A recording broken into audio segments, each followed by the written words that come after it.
용인 일가족 살인사건 살해범의 아내가 구속됐습니다. 아내 정모 씨는 남편과 시댁 식구 살해를 공모한 혐의를 받고 있는데요. 한편 중견 가구 제조업체 한샘에서는 불거진 이딴 성추문 사건으로 논란이 뜨겁습니다. 네, 사건 사고 이슈들 오늘 배상훈 서울디지털대학교 경찰학과 학과장과 함께 자세히 짚어보겠습니다. 안녕하세요. 네, 어서 오십시오. 안녕하세요. 네.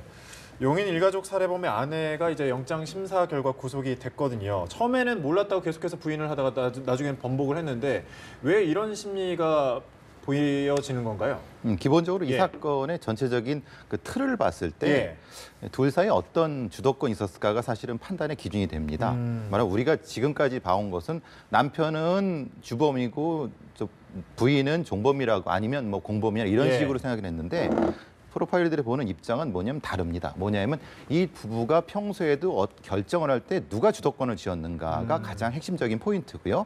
어떤 일을 결정할 때 부인이 먼저 결정권자인가 아니면 남편이 먼저인가에 따라서 이 큰 일도 역시 같은 맥락일 거라고 생각을 하는 거죠. 그렇기 때문에 이 사건은 아마 지금 수사관들이나 검사님들이 판을 좀 다르게 볼 수 있는 것 같습니다. 왜냐하면 이건 모두 남편이 주도했을 거라는 생각보다는 열어놓고 둘 사이 어떤 관계가 다를 수도 있다라는 판단을 가지고 수사를 하셨을 것 같고 거기에 따라서 이제 구속영장을 이렇게 치게 된 것도 그 관계라는 게 어떤 건가요? 그러니까 애초에 계획을 부인이 먼저 했을 수 있다는 겁니다. 이건 추정입니다, 완전히. 그러니까 이제 수사관의 입장에서는 그것도 가능성 하나를 놓고 보는 겁니다. 왜냐하면 우리가 아주 상식적으로 생각해 보면 남편은 혈연자죠. 부인은 혈연이 아닙니다. 지금 죽은 사람들과. 그러면 상식적으로 누가 더 어떤 것의 결정을 먼저 할 수 있겠습니까? 내 핏줄이 있고 핏줄이 아닌데 이런 방향을 포함해서 수사의 어떤 거를 삼는다는 거지 이 사건이 꼭 그렇다는 건 아닙니다. 네, 정 씨가 경찰 조사를 받을 때 남편이 교사를 흉내내기는 했다. 내가 피해자 역할이었다. 이런 사실을 실토하기도 했는데 자신이 범행에 적극적으로 가담하지 않았다는 사실을 좀 어필하려고 한 걸까요? 네, 바로 이 포인트 때문에 사실 굉장히 사실 여기서 이제 놀라운 문제가 되는 거죠. 하지 않아도 될 말입니다. 사실은 이 얘기는 뭐냐면 남편이 범인이라는 얘기를 하는 거지 않습니까? 평소에 연습을 해왔다. 이것은 하지 않아도 되고 사실 하면은 더 남편한테 불리한 얘기가 되는 거죠. 거꾸로 얘기하면 나는 여기에 주도권이 없다라는 얘기를 이 부인은 하고 있는 겁니다. 그 내부적으로는. 근데 이제 이것을 이 경찰에서 어떻게 끌어냈는지에 대한 부분 좀 달라지겠지만은 요 진술 자체는 굉장히 의미 있는 진술이 되는 거죠. 또 소지하고 있던 태블릿 PC에서 뭐 범행 찌르는 방법, 해외 도피와 관련된 키워드를 검색한 흔적이 있었는데요. 이것도 남편이 사용한 거라 잘 모르겠다 이렇게 말했거든요. 같은 맥락이라고 보면 될까요? 네, 같은 맥락이 되겠죠. 그러니까 자기는 이 사건과 무관하다라는 쪽으로 계속 어필하고 있는 거고 실제로는 모를 수가 없는 상태지 않습니까? 왜냐하면 태블릿 PC를 그러면 남편을 주고 오든가 아니면 그 집에 놔두든가 아니면 다른 방식 아이들한테 주든가라고 해야 되는데 지금 이 상태는 아예 그걸 갖다가 경찰한테 증거를 갖다 준 형태가 되지 않습니까? 그러니까 상황 자체를 면밀히 지금 수사관들이 보고 있을 겁니다. 지금까지 나온 그 정황들로만을 봤을 때 어디까지 살해 공모에 가담했다고 볼 수 있을까요? 지금 이제 일정 정도 확인한 것은 초기 공모까지는 한 것까지는 나온 것 같습니다. 그러니까 일단은 뭐 살해를 하자 정도까지는 나온 것 같은데요. 아까 말씀드린 주도권이 애초에 조금 분노의 감정을 갖던 남편을 부추겼는지, 부추겨서 조금 더 계획성을 하도록 했는지에 대한 부분을 지금 경찰은 찾고 있는 거죠. 거기에 따라서 이게 교사범이 될 수도 있는 거고 단지 공범이 아니라 교사범이 될 수 있는 거고 아니면 전혀 그게 없었다고 하면은 부인은 그냥 종범이나 방조범이 되는 거죠. 그 지금 주도권에 대해서 말씀을 하셨는데 지금 남편 김 씨는 현지에서 또 조사를 받고 있지 않습니까? 그런데 이 아내가 부인이 어디까지 이 남편의 범행 동기를 그럼 진술을 할 수 있을까요? 지금 상태는 여기까지일 겁니다. 뭐냐면 자기는 몰랐다. 그렇지만 평소에 남편이 시댁 식구에 대해서 큰 분노를 가지고 있었다. 왜? 돈도 안 주고 이건 그 주장입니다만 그렇기 때문에 분노가 있었는데 당일날 알았고 뭐 몇 마디 해서 좀 그럴 줄 알았다 정도까지만 얘기를 지금 하는 거죠. 그런데 이제 판사님은 그것도 이상하다. 왜냐하면 처음 진술과 다르지 않냐. 그럼 이건 분명히 그 증거를 인멸할 가능성이 있기 때문에 구속해야 되겠다라고 하는 거죠. 본인한테 상당히 불리한 상황이 되는 거죠. 네. 만약 뭐 계속해서 수사를 하고 프로파일링을 하고 여러 가지로 해서 살해 공범이라는 직접적인 증거가 나온다면 처벌 수위는 어느 정도가 될까요? 지금 남편이 한 그 행위에 네. 상당 부분을 책임을 져야 됩니다. 이거는 뭐 존속 살해에다가 예. 잔혹하게 그 했고 또 하나는 증거도 인멸했고 계획성까지 있습니다. 네. 이건 뭐 최소한 무기징역입니다. 그러면 부인 같은 경우도 이 공범이 인정된다고 하면 거기까지는 아니라도 최소한 20년 이상 형 이상은 되죠. 예.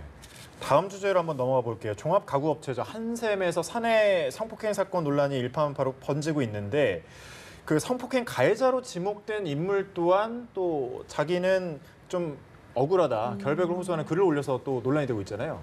이 사건을 보실 예. 때 세 가지 사건이 있습니다. 첫 번째는 어떤 사원이 이 피해자 몰카를 찍었습니다. 예. 근데 그 사건을 카운셀링하는 사내 어떤 조직, 어떤 사람이 지금 그 사람이 지금 흔히 말하는 성폭행 사건의 예. 말한 가해자로 지목된 사람이고요.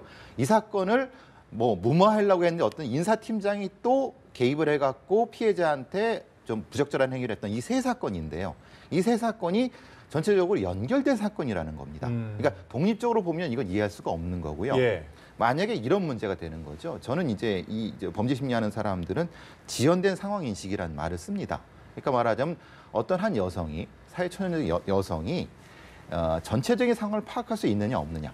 지금 이 여성은 20대 초반의 여성이고 전체적으로 이 조직에 대한 부분이 있기 때문에 상황 자체를 인식할 수가 없습니다. 예. 그러니까 그것 때문에 이제 그 가해자라고 지목된 분이 내놓은 카톡의 내용이 상당히 좀 이상하다라는 네티즌들의 얘기가 있습니다. 왜냐하면 마치 이게 애교를 부리는 것 같은 그 말 자체도 이제 이모티콘도 쓰고 그러면서 예. 둘 사이가 이게 범인과 피해자의 관계인가? 라고 좀 잘못할 수 있는 그러니까 좀 연인 사이일 수도 있다는 예. 생각을 하는 거거든요. 근데 이것은 정확히 아셔야 될 게 뭐냐면 그 당황에서의 여직원의 피해자의 상황적 인식 자체가 약간 지연돼 있고 좀 불안정하다는 걸 인식을 하셔야 됩니다. 문자 내용에서요. 예, 문자 예. 내용에. 그렇기 때문에 이런 경우는 뭐냐면 어디에 의지하고 싶습니다. 그렇기 때문에 그 가해자를 의지하는 어떤 방식의 심리가 투영된 거를 사실은 먼저 파악을 해야 기저심리가 있다는 겁니다. 그걸 파악하지 않으면은 이 사건이 이게 화간이냐 강간이라고 따지는 건 사실 무의미하다는 겁니다. 그런 측면이 있군요.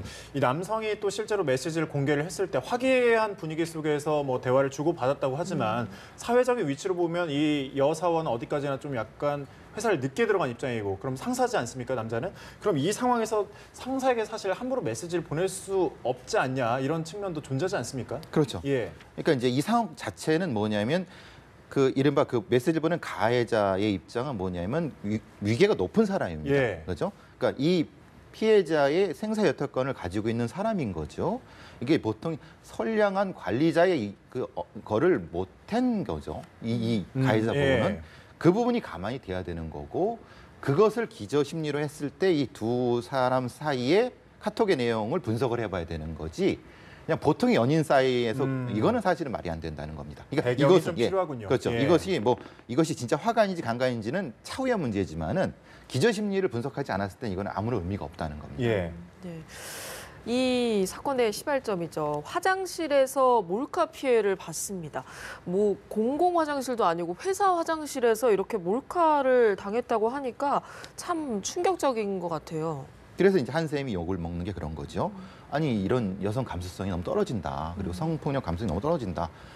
그런 어떤 보호 장치도 없는 상태에서 분리 화장실도 아니 뭐 이런 여러 가지 예. 부분에 대해서도 했다고 하는 것은 한샘이라는 회사의 이미지가 지금 추락하는 네. 것도 그런 부분일 거라고 보여집니다. 예, 은폐 의혹을 계속해서 받고 있는데 심지어 그 인사팀장이 허위 진술까지 또 요구했다고 하더라고요. 예. 예, 그 이제 사실 뭐 심각하게 받아들이는 건 앞에 사건은 이 개인의 문제라고 쳐도 예. 뒤에 인사팀장은 회사의 간부죠. 그렇죠. 간부가 회사의 이미지를 추락할 것 때문에 이것은 뭐 선택해라. 진술 A, B 선택해라. 안 그러면 뭐 해고하겠다. 이런 거는 이건 심각한 범죄거든요. 사실 좀 제 개인적인 얘기를 말씀드리면은 전직 프로파일러들이 그 대기업 인사팀장들한테 이런 기법들을 좀 알려달라는 그런 좀 이런 얘기들이 있습니다. 예. 왜냐하면 어떤 사람들을 인식적으로 무력화시킬 수 있는 심리적 기법들을 알려달라는 그런 그 잘못된 접촉을 해오는 경우가 있거든요. 네. 실제로 심리학적으로는 가능합니다. 예. 뭐냐면은 그 이 피해자를 일정 정도 심리적으로 무력화시켜서 뭐 이거를 이제 소송을 그만두게 하는 어떤 방법들이라는 것이 존재하진 않지만 할 수는 있습니다. 근데 그건 불법적인 부분인데, 근데 이 인사팀장 같은 경우도 제가 보기엔 지금 상태에서는 예. 추정입니다만은 그런 어떤 것을 했을 것 같다는 생각이 듭니다. 그러니까 그 피해 여직원을 무력화시키는 부분이죠. 왜? 고립시키는 겁니다. 네가 선택할 게 뭐가 있느냐라고 고립시켰던 아주 잘못된 거, 이건 처벌을 받아야 되는 부분입니다. 예, 물론 교수님께서는 안 알려주셨겠죠. 네, 당연히 그렇습니다. 예, 그래서 저는 알겠습니다. 적극적으로. 예. 예. 네, 이제 다음 사건도 한번 짚어보겠습니다. 외박한 동거남에게 복수를 하려고 생후 6개월 된 자녀를 살해했습니다. 이 여성에게 재판부가 징역 5년을 선고했었는데 원심을 깨고 7년을 선고받았거든요.